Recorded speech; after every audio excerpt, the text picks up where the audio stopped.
What's good, guys? It's TSG. Today's video is a clip from our previous podcast with Santiago. We're talking about GameFi 2.0, the things that we need to avoid, the things that we're trying to build. So let's not waste any time and let's head straight into it. Let's actually move on to a GameFi, right? Because that's obviously what we're more clued up on and would love to hear your take as well.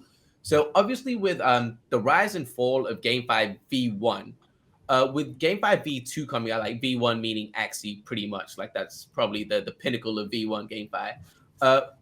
Talk to us about your thesis for GameFi V2. What are you bullish about? Explain why you're bullish in that way, and what are you cautious about? Because obviously GameFi V1, we saw the flaws of like unsustainable like tokenomics and things like that. Is that the only kind of downfall that you can see happening for GameFi V2? Is there anything else that maybe we're not talking about yet that you're seeing and talking amongst your peers? Talk to us about that, man.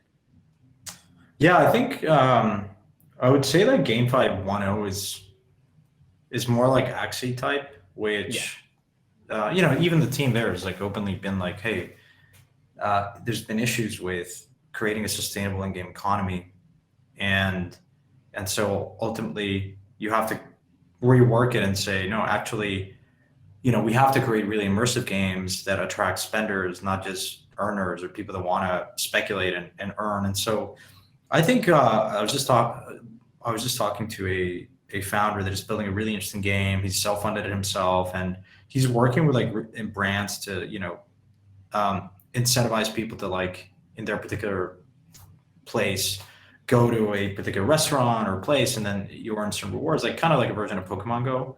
Yeah. But he says, look, the reward is never going to be like Axie in the glory days, if you will, or like, it's just not sustainable. But what he says is, we always tell our players, like, you're going to do this in your free time. It's just an added incentive to do it. If you're like out and about in the park, and then all of a sudden you can play this game in your free time, and you kind of like can go to a particular place and meet other people and socialize, and at the same time like get some sort of a reward if you do it. Like, I think like behavioral economics like teaches us that a lot of times people want to do things not necessarily purely for economic interest, but because they socialize and they can like connect with other people, and it's just purely because they want to do it because it's fun.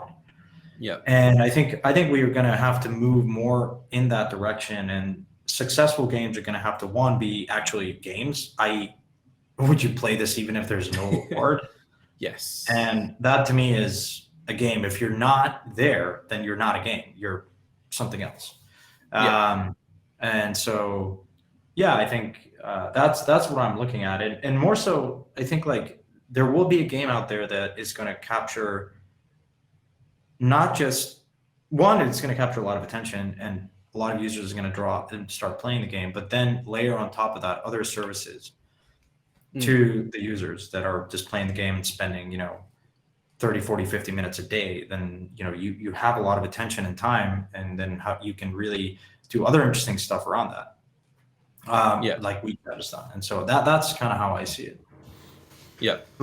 So you're discussing us moving away from playing and earning so much as I mean, earning probably should never match the amount you spend on a game and things like that. I think Illuvium has this fantastic dichotomy of a very clear split between investing and playing, and they're two very different demographics of people. Do you think many future blockchain games are going to follow this similar structure where investing and playing are two very different activities within the game? For example, like either holding stock of Blizzard or playing World of Warcraft. That's kind of how I see GameFi V2 shaping up. Yeah, that's such a good point. I think that distinction needs to be made clear. And ultimately, I think there's a coexistence of both just pure kind of investors, if you will, landholders or what have you, versus just pure players. Yeah. And there's a big overlap. That Venn diagram might have a lot of overlap between people that are obviously, investors. Like you have a Apple stock, but you also have Apple products. Like, there's a big overlap between the two. All right, guys, thank you so much for watching. If you liked the clip, you can watch the full episode with the link down below in the description. If you like this type of content, as always, like, subscribe, hit the notification button, and I'll catch you guys later. Peace.